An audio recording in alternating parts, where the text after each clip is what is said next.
Hi, I'm Betsy Jordyn, and I'm excited to have you participate in observing our role play of the initial partnership setup conversation. I'd like to introduce you to Bernice, who has willingly agreed to play the client in today's role play. Hi, Bernice. Thanks for having me here, Betsy. I appreciate it. So glad that you are here.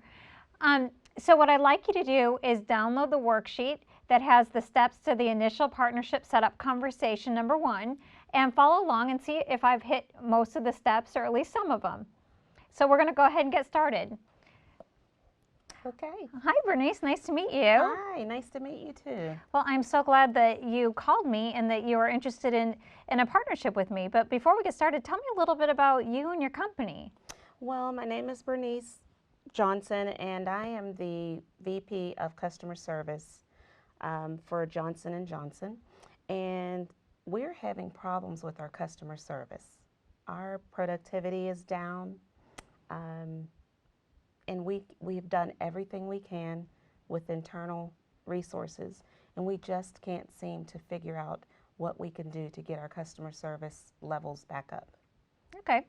So tell me a little bit more about this particular department and in what way is productivity down? So your department is... Well, they service the fulfillment. It's a fulfillment department. So we get calls in from internal and external customers, and these group of employees field those calls. Okay. So relative to productivity, what's the call volume supposed to be and where is it today? The call volume should be at about 98.5%. Do you mind if I take notes real Sure, quick? no problem. So the call volume is supposed to be at 98.5%. Okay. And right now we're probably averaging about 92.5. Okay. Wow, so it seems like a pretty significant gap. There's a huge disparity there. So what happens when you don't achieve this volume? What happens in terms of your customer service, and does it affect the order fulfillment, or what is the impact with this volume discrepancy? Well, there's orders that aren't being fulfilled or placed. We are getting complaints from customers. The hold time is huge. Our internal customers aren't able to help the external customers because they can't get through to the department. So in essence, we're losing money. Wow. So it sounds like on the whole, you're having a customer service productivity issue. Yes. That and it's really affecting the volume, which has a trickle-down effect in the complaints and the number of orders that are able to be fulfilled, as well, and it's affecting the customer satisfaction for both the internal and external customers. Is that right? Exactly. Okay. Can you ask you a little bit more about the orders being fulfilled? So what would you like it to be and where is it today?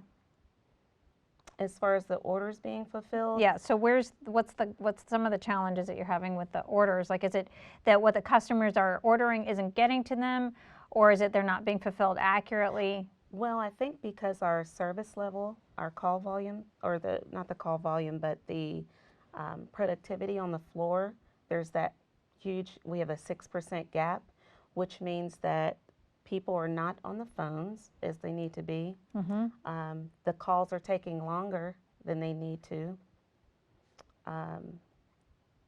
The accuracy of the calls are down.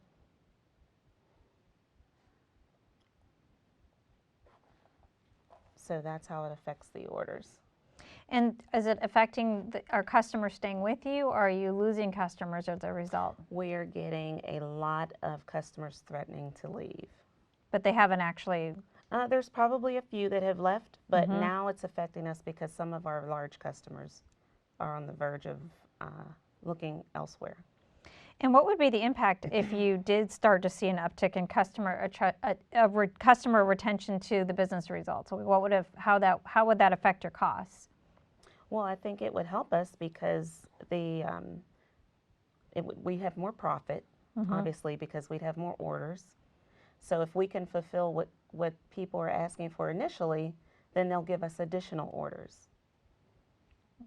And then from there, that helps us to gain new customers because we have a reputation. It's hurting our reputation. So it sounds like what we really want to go after is looking at improving the productivity in the customer service floors. And how we would know that is we want to see the volume increase 6 percentage points. We want to see a reduction in the complaints. We want to see the call times being improved and the productivity in that area. And as a result, we also want to look at making sure that we retain our customers. And so what that would translate to is we want to avoid some of the costs that we are incurring right now. And we see potentially if we can get this turned around that we could actually increase the revenue from additional customers. Does that sound right? Okay. Absolutely. Great. So I'm so glad that you called me in, and I'm just curious, like, what is it that you're looking for out of your experience with a consultant, and what kind of help were you looking for from a consultant like me? From what I've heard is you are really good with customer service concerns. So what I'm looking for is for you to come in. Sometimes we don't know what we don't know because we live inside of the bubble of the company. So for you to bring some of your outside expertise in that you've used with other companies that's been successful so that we can turn the ship around and get our call volume back up. So it sounds like you're really looking for two predominant things from a consultant: is the outside perspective and the outside expertise. Absolutely. And I'm inferring, as you're saying, turning this around, it sounds like you have some urgency in wanting to get this done relatively quickly. Yes. Okay. So there's a speed that you're hoping that me as a consultant would bring. Yes. Okay. So in terms of next steps, so do you feel like I understood the issues correctly and what you're looking for from me? You know, so what are some of the initial thoughts that you've put into solving this challenge, and what would you like to see as a next step and how we move forward? I'd actually like to, if you could put together something where what I envision is that you'll come in and actually shadow and assess what you see are gaps on the floor with the frontline employees, with the frontline management team. Maybe do some focus groups, because I think what we are seeing is just a result of something that's going on internally that we're not picking up on. So for you to do that, and then to come back with some methods on how we can rectify it. And whether that's training, whether you think we need to redo how the organization is structured right now. So we're pretty open, but those are some key things that we need.